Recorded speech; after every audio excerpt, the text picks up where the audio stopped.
أشرف الأنبياء والمرسلين وخير خلق الله أجمعين وعلى آله وصحبه ومن سار على سبيله ونهجه واستنى بسنته إلى يوم الدين. أما بعد، اللهم انفعنا بما علمتنا وعلمنا ما ينفعنا وزدنا علما.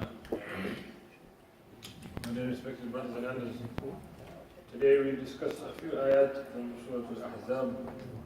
But before I do so, I think I should apologize to the ladies. I think the second time I'm receiving a complaint from them. But inshallah, I'll try and speak a little slower. To begin with, the Surah Al-Ahzab. Ahzab is the plural of Hizb, which means groups or a group. In fact, we read it today as well. Like a Hizb al-Shaytan, the group of Shaytan, Hizbullah, the group of Allah. And the reason why the naming has been mentioned as such is because at the time of Rasulullah when he was getting, at that time, he was getting quite a bit of stick from the Munafiqun, the Mushrikun, the different types of groups of people. This is why the surah was named Surah Al-Ahzab. We'll begin with ayah that Allah subhanahu wa ta'ala reveres Rasulullah to a great extent. Rasulullah has received such a reverence that is higher than Adam alayhi salatu wasalam. Adam alayhi salatu wasalam was, Allah subhanahu wa ta'ala instructed the malaika to do sajda to Adam alayhi salatu wasalam out of reverence for him. But one man by the name of Sahal ibn Muhammad ibn Sulaiman, who is known to be quoting Mahdi, he said a beautiful statement about this ayah, that in the tashrif of Adam alayhi salatu wasalam, Allah subhanahu wa ta'ala, ma'adallah, wasn't part of it. He couldn't, obviously, ma'adallah could do sajda to Adam alayhi salatu wasalam. But in this ayah, Allah subhanahu wa ta'ala says in the ayah, إِنَّ اللَّهَ وَمَلَائِكَتَهُ يُصَلُّونَ عَلَى النَّبِيِّ. So over here, even Allah subhanahu wa ta'ala is including himself in amongst them who send salutations to Rasulullah sallallahu alayhi wa sallam. So you can see the height of reverence Allah subhanahu wa ta'ala has given Rasulullah sallallahu alayhi wa sallam. Again, the meanings differ over here. Again, when Allah subhanahu wa ta'ala is sending salutations to Rasulullah sallallahu alayhi wa sallam, is more in the meaning of mercy. And when the angels send salutations to Rasulullah sallallahu alayhi wa sallam, they are in the meaning of dua. And when the mu'minun send salutations on Rasulullah sallallahu alayhi wa sallam, then it is the meaning is a combination of two meanings, one dua and one also thana as well, meaning praise. So this again, durood, again through this ayah, it becomes obligatory to send durood on Rasulullah sallallahu alaihi wasallam. Every time we hear this name, every time we hear this blessed name, we should say sallallahu alaihi wasallam. The riwayah of Bukhari, man sallallahu alayhi, and I mean the muhaddithun add marratan. You know, whoever sends salutation once upon me, sallallahu alayhi ashra, Allah Ta'ala sends 10 blessings, 10 salutations on him. So over here again, a very important matter. To revere Rasulullah sallallahu alaihi wasallam is wajib, according to most jurists. And also this fact that in terms of whoever does not send salutations on Rasulullah sallallahu alaihi wasallam, there's also warnings against it as well. Rasulullah sallallahu alaihi wasallam says, hadith of Tirmidhi, رَغِمَ أَنْفُ رَجُلٍ ذُكِرْتُ عِنْدَهُ فَلَمْ يُصَلِّ عَلَيْهِ.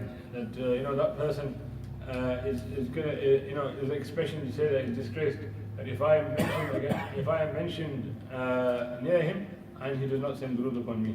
And also there's many other narrations. Rasulullah sallallahu alaihi wasallam is known to be haqiqat al-bukhl. Is known to be the peak of miserliness. The person is very miserly, whoever does not, Rasulullah says, al-bakhilu man dhukirtu indah falam yusalli alayhi. So that person also riwayah of Tirmidhi. So again, over here, Rasulullah is saying that that person is miserly who does not send durood upon me. So again, it's very emphasized point over here that, we should send durood on Rasulullah every time we hear his name.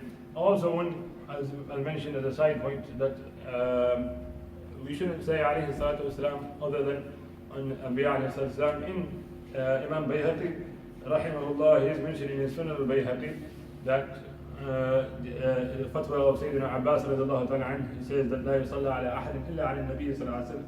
لكن يدعى للمسلمين والمسلمات that nobody, you don't send basically salutations on anybody apart from the Anbiya, or over here he mentions the Rasulullah sallallahu alaihi wasallam, but you make dua for the believers and the believing men and the believing women. But today, inshallah, we'll speak a little of the guarding of the tongue. Again, the tongue, my dear respective brothers and elders, is a very important, the safeguarding of the tongue, a very important topic in Islam. You can see from the ayah itself, I'll go through it swiftly. Allah subhanahu wa ta'ala says, Ya ayyuha alladhina amanu ittaqullaha wa qulu qawlan sadida. Allah ta'ala says that all you who believe, be dutiful to your Lord. فَلْيَتَّقُوا اللَّهَ وَيَقُولُوا قَوْلًا سَدِيدًا, and speak what is straightforward. And again, people have differed in that interpretation of sadida. Some have said straightforward, some have said the truth, some have said whatever is correct. But what's interesting is how Allah subhanahu wa ta'ala has actually has made this statement. Allah subhanahu wa ta'ala knows that the acquisition or the acquiring of taqwa is not something easy. But Allah ta'ala has broken it down for us bit by bit. We mentioned an ayah before this in a previous session. We mentioned Ya ayyuhalladhina amanu ittaqullaha wa kunu ma'as sadiqin, that one cannot attain perfect taqwa without being with the truthful people. Without having good companionship, one cannot gain complete taqwa. But over here, Allah subhanahu wa ta'ala is saying that whoever has to say he has to be straightforward, he has to be clear in whatever he says. But the beauty of this ayah is that Allah subhanahu wa ta'ala goes on to further say, يُصْلِحْ لَكُمْ أَعْمَالَكُمْ وَيَغْفِرْ لَكُمْ ذُنُوبَكُمْ. Allah ta'ala goes on to further promise that all the other deeds that one does are going to be replenished. They're going to be improved. Allah ta'ala will straighten them deeds. So Allah subhanahu wa ta'ala is actually promising us that if we sort our act out, if we speak well, if we do not backbite and if we do not lie, then Allah subhanahu wa ta'ala will actually make up for all the other a'mal that we will do after this. So again, it's a big part of taqwa, like I said, and again, a very beautiful concept that, again, the guarding of the tongue, again, like I said, is very important. There's one muscle in the body with no bone in it, but yet it does the most damage. It's famous in Arab poetry as well that the wound of a dagger may heal, but the wound of a tongue will never heal. So this again, and this also shows that look, if you were to actually correct this one thing, if you were to actually correct this is actually the root of most of the evils that we have in our society. Even in a masjid, the people that backbite each other, the people that say wrong about each other, the people that show pride and vanity, is all linked to what they say. It's all down to this the utterance of a person. The beautiful hadith of Sayyidina Mu'adh radiallahu ta'ala anhu, when he says to Rasulullah sallallahu alayhi wa sallam, Ya Rasulullah, awa inna mu'akhaduna bima naqul. And Rasulullah sallallahu alayhi wa sallam says to him, قال ثكلتك أمك يا معاذ هل يكب الناس في النار على وجوههم إلا حصائد ألسنتهم. That he says, Rasulullah says, are we going to get caught up because of what we say? And Rasulullah sallallahu alayhi wa sallam says, and of course, there's an expression in Arabic, ثكلتك أمك, may your mother lose you. Meaning there's an expression that in Arabic that he's saying that nothing throws people into the pangs of hell but what the earnings of their tongues. So again, a very emphasized point.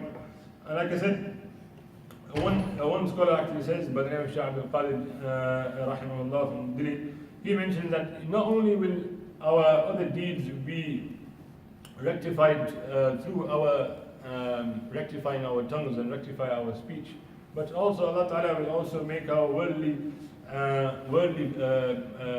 benefits as well. Allah Ta'ala will give us a materialistic benefit as well. There's a famous saying in Arabic as well, الصدق ينجي والكذب يهلك, that truth is something that actually gives success, and falsehood or lying is actually something that destroys one. So do you see that we see that this concept is actually a broad concept. I've only covered it rather quickly, but again, something that's very very emphasized in our deen, that we actually remember. I actually mentioned in the previous durus that marriage is considered half of faith. Remember, I quoted the hadith, "Man yadmanni ma bayna lihayhi wa ma bayna fakhidayhi admannahu al-jannah." And Rasulullah sallallahu alaihi wasallam says that I guarantee Jannah to that person who guards whatever is between his two jawbones and between his thighs. But remember, I mentioned the fact that marriage is considered half of faith. But look how the tongue ends up being half of faith. Allah Ta'ala is saying, that everything else comes with it. The one who guards his tongue, Allah Ta'ala also helps him guard everything else. So one of the biggest ways of telling how pious somebody is look at the way he is with his tongue. If he is chopping people left, right, center, then you know this person is not the best of people. But the best of people are them people who control their tongue and actually do sabr when they are actually backbiting or they are sworn at or whatever. It's not one that, an eye for an eye, but they actually be the better people and they actually stay quiet as well.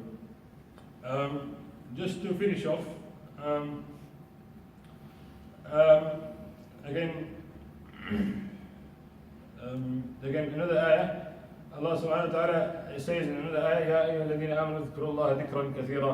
Again, I just wish to mention quickly, Allah subhanahu wa ta'ala mentioning of doing dhikr of Allah subhanahu wa ta'ala in abundance. Sayyidina Abbas radiallahu ta'ala mentions that one thing that Allah subhanahu wa ta'ala hasn't encapsulated, He hasn't limited in any ibadah is dhikrullah. Dhikrullah is something that you can actually do all the time. Sayyidina Abbas radiallahu ta'ala says that look, Salah is limited to 5 salawat, Hajj is limited to a time and place, Zakah is once a year. But dhikrullah can be done any time. الَّذِينَ يَذْكُرُونَ اللَّهَ قِيَامًا وَقُعُودًا وَعَلَى جُنُوبِهِمْ. You can do it in all forms of life, in all situations in life. You can do it at night, we can do it in day, we can do it lying, we can do it walking, we can do it in every state basically. We should actually also keep this in mind that we have been created for this purpose. That we actually recognize Allah subhanahu wa ta'ala, we worship Allah subhanahu wa ta'ala, we actually bear Allah subhanahu wa ta'ala in our minds.